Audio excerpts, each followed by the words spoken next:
Hello everyone. मुझे नहीं पता मैं यहाँ क्यों आई हूँ। बस मुझे ये था कि एक बार मैं नीट वाले बच्चों से बात करना चाहती हूँ। मुझे पता है वो इस टाइम पे किस फेज़ से गुजर रहे होंगे। मैंने भी वो फेज़ देखा है और मुझे पता है उनके दिल पे क्या बीत रही होगी। वो हर जगह बस मोटिवेशन मोटिवेशन ही ढूंढ रहे होंगे कि यार कहीं से कोई मुझे ऐसे बोल दे आके कि हाँ यार तेरा सिलेक्शन हो जाएगा तो मैं पढ़ना स्टार्ट करूँ। बट ऐसा कोई भी इंसान नहीं है जिसकी प्रेडिक्शन से आप लोग डॉक्टर बन जाएंगे। कोई भी नहीं। एक इंसान है, वो हो आप खुद। आधी जीत हम तभी हासिल कर लेते हैं जब हम यहाँ ठान लेते हैं। तो पहले अपने आप से पूछो कि आपने ठाना है, या फिर अभी भी आप किसी और से पूछोगे जगह कि क्या मेरा नीट क्रैक होगा। अगर मैं इन 2 महीने मेहनत कर लूँगा तो क्या मेरा नीट क्रैक हो जाएगा? कोई नहीं बताएगा आपको। No one. किसी के बोलने से आप पढ़ लोगे, कोई बोलेगा नहीं होगा तो आप पढ़ाई छोड़ दोगे। ऐसा ही है। अगर ऐसा ही है तो जब आप डॉक्टर बनोगे, किसी की जान बचाने जाओगे, तो अगर आपको कोई बोलेगा कि हाँ ये बच सकता है तो उसको बचा लोगे। किसी ने बोला ये नहीं बच सकता तो रहने दोगे, कोशिश भी नहीं करोगे? बताओ। डॉक्टर बनना एक बहुत ही नोबल प्रोफेशन है जहाँ पर आपको अपनी सुननी पड़ेगी, किसी और की नहीं। समझे?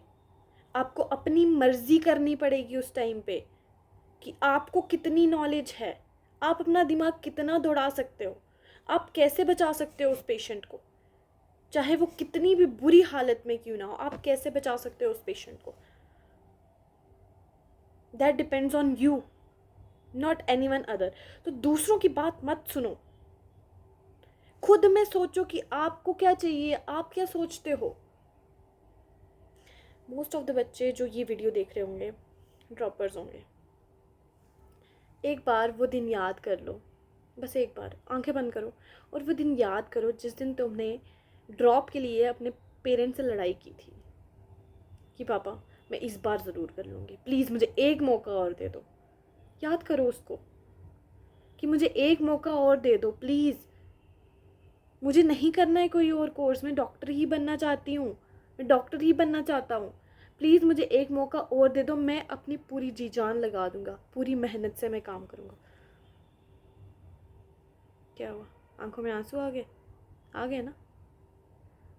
बेटा जब तुमने ये ठाना था ना, तब तुम्हारे मन में था कि तुम्हें नीट एग्ज़ाम क्रैक करना है।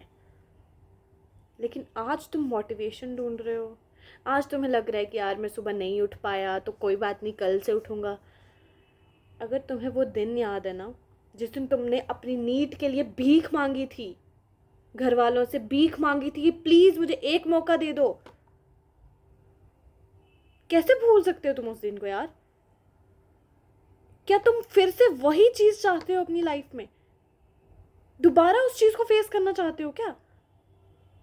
मुझे लगता है कि एक नीट एस्पिरेंट के लिए जब उसका एग्ज़ाम क्रैक नहीं होता है तो उसका सबसे बुरा फेज़ यही होता है कि वो अपने पेरेंट्स को कैसे मनाएगा, कैसे समझाएगा उन्हें। इंसान को खुद पता होता है कि मैंने मेहनत वहनत कुछ नहीं की, इसीलिए मेरी ये हालत है। लेकिन फिर भी वो सोचता है कि यार ठीक है, शिट यार मैंने नहीं किया इस बार, कोई बात नहीं, मैं अगली बार अच्छे से मेहनत करूँगा। बट अगली बार जब आता है फिर आप लोग भूल जाते हो। कैसे? याद करो वो टाइम जब अपने स्टार्टिंग में बड़े जोश जोश में हाँ मैं तो डॉक्टर बनूंगा कह दिया था घर वालों से, उनको प्रॉमिस किया था कि हाँ इस बार हो जाएगा सिलेक्शन। कैसे छोड़ सकते हो उसको? उस सपने को कैसे छोड़ सकते हो आप लोग?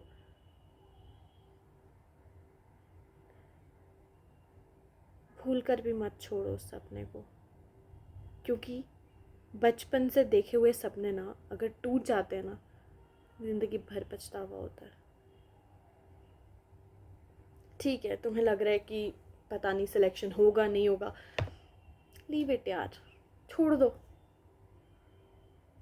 छोड़ दो मेहनत करना, नहीं होगा सिलेक्शन। मेरे कहने से नहीं होगा, है ना? तुम भी मान लोगे कि नहीं होगा। अपने ऊपर विश्वास नहीं है, कोई दूसरा तुम्हें बोल रहा है कि नहीं होगा तो तुम मान लोगे, कोई तीसरा तुम्हें बोल रहा है कि हो जाएगा यार, तुम मान लोगे। अपने ऊपर खुद का क्या है तुम्हारे पास? दुनिया में तुम्हें लाखों लोग मिलेंगे जो तुम्हें नीचे खींचने की कोशिश करेंगे, चाहे कोई भी हो। कोई नहीं चाहता कि तुम्हारा सिलेक्शन हो सिवाय तुम्हारे पेरेंट्स के। कोई नहीं चाहेगा कि तुम्हारा सिलेक्शन हो।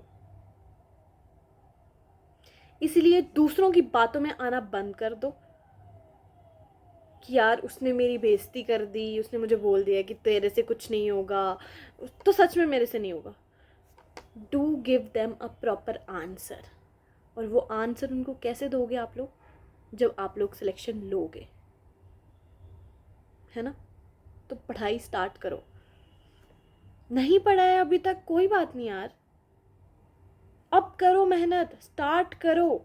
आज भी स्टार्ट करोगे ना, तो मैं ये तो नहीं कहूँगी कि आपकी सिलेक्शन हो जाएगी, मुझे नहीं पता सिलेक्शन होगी नहीं होगी, लेकिन ये ज़रूर कह सकती हूँ कि आज आप जिस सिचुएशन में हो उससे बहुत आगे निकल जाओगे, बहुत बेटर कर जाओगे अगर आज स्टार्ट करते हो तो।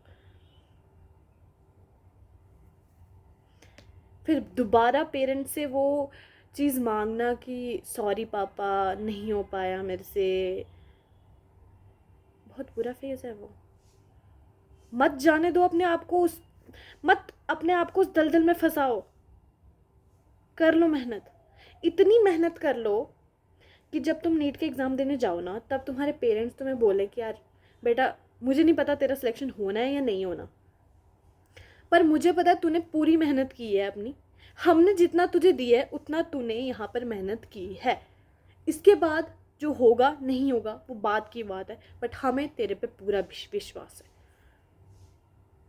अगर तुम्हें पेरेंट्स ये चीज़ बोल देते ना, तुमने हर चीज़ जीत ली है, पता है तुम्हें, हर चीज़ जीत ली है। इसलिए मैं ये नहीं कह रही हूँ कि आपको पेरेंट्स को दिखाने के लिए पढ़ो, नहीं। जब आप लोग दिखावा करते हो ना पेरेंट्स के सामने, दे नो, उनको पता होता है कि बच्चा क्या कर रहा है हमारा, ठीक है? इसलिए दिखावा करने की ज़रूरत नहीं है, बस लगे रहो, मेहनत करते रहो। जब तक तुम्हारे पेरेंट्स को प्राउड फील ना हो जाए ना तुम पे, तब तक मेहनत करते रहो, क्योंकि उन्होंने भी तुम्हारे लिए इतनी मेहनत की है। आज तुम रो रहे हो बैठ के कि यार मेरे से नहीं हो रहा है, पता नहीं क्या हो गया दिमाग को। भाई किसको दिखाओगे तुम रोकर? रोकर क्या हो जाएगा? कोई तुम्हारी वैल्यू नहीं करेगा, ना तुम्हारी ना तुम्हारे आंसुओं की, क्योंकि तुम्हारे पेरेंट्स ने भी तो बहुत रोया है। तुम्हें इतनी अच्छी कोचिंग में पढ़ाया, इतने अच्छे स्कूल में पढ़ाया, उन्होंने भी तो बहुत अपने आप को कॉम्प्रोमाइज़ किया, अपने आप को ऐसे सिकुड़ के तुम्हें आज़ादी दी कि जाओ बेटा जो करना है करो। क्या तुमने उनके आंसुओं की कीमत रखी जो वो आज तुम्हारी रखेंगे? रखी तुमने उनके आंसुओं की कीमत?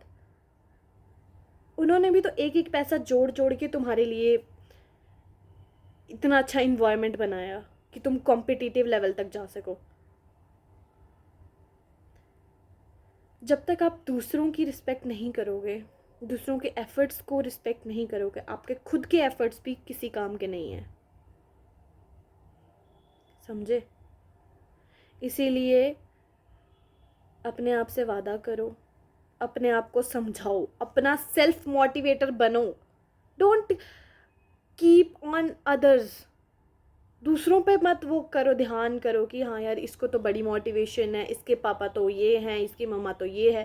भाई तुम्हारे पेरेंट्स ने तुम्हें कोई कमी नहीं दी है, अपने आप से जितना बेस्ट वो कर सकते थे उतना उन्होंने किया है, तो तुम्हें भी होना चाहिए कि तुम्हें भी अपना बेस्ट देना है।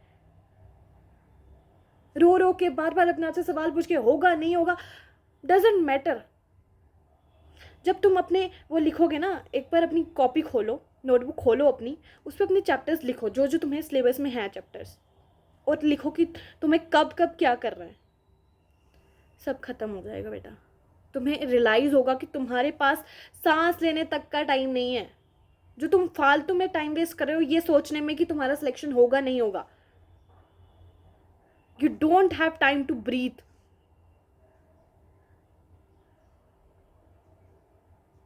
इसीलिए अपने दिमाग को फोकस कर लो, इकट्ठा कर लो. ये जो तुम्हारे डाइवर्ज हो रहा है ना, मैं भी बहुत सारे बच्चे ऐसे सोच रहे होंगे ये नहीं हुआ तो वो कर लेंगे. बेटा तुमने वो करने का सपना देखा तो वही करते ना. लेकिन अगर तुमने सपना देखा है डॉक्टर बनेगा तो एक डायरेक्शन में रहो. क्यों प्लान बी है तुम्हारे पास कि यार ये नहीं होगा तो वो कर लेंगे. अगर तुम्हारे पास प्लान बी है इसका मतलब तुम कभी थे ही नहीं डेडिकेटेड.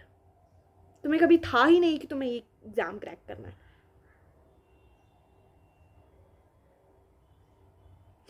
इसीलिए मैं तुमसे कहूँगी पेन और पेपर उठाओ, चैप्टर्स लिखो. कितनी बार रिवाइज कर चुके हो वो लिखो, कितनी बार रिवाइज करने हैं अभी लिखो. और अपने दिमाग में ठान लो कि तुम्हें सुबह उठना है तो उठना है. वो अगर तुम्हें 5 बजे उठना है तो 5:05 नहीं होने चाहिए, फिर वो 5:0 होने चाहिए कि तुम अपने होशो हवास में उठ गए हो. ठीक है. खुद अपने दिमाग को कंट्रोल करो, ना कि तुम्हारा दिमाग तुम्हें कंट्रोल करे. ठीक है. सो अपने दिमाग की पावर अपने हाथ में रखो. आई होप आप लोगों को थोड़ा समझ आया होगा कि मैं आप लोगों को क्या बताने की कोशिश कर रही हूँ. और आई होप आप इस वीडियो के बाद और किसी वीडियो पे नहीं जाएंगे, क्योंकि इतना रियलिटी चेक बहुत होगा अगर एक इंसान ने सच में सोचा है कि उसको नीट क्रैक करना है, उसको डॉक्टर बनना है तो. लेकिन अगर इसके बाद भी वो किसी और मोटिवेशन के लिए वेट कर रहा है कि कोई और तीसरा बंदा आके उसको बोलेगा कि तुम ऐसा कर लो तो तुम्हारा सिलेक्शन हो जाएगा, तो इसका मतलब आपने कभी सपना देखा ही नहीं था. आपने तो कुछ और सोचा था लाइफ में करने का और गलती से आ गए यहाँ पे.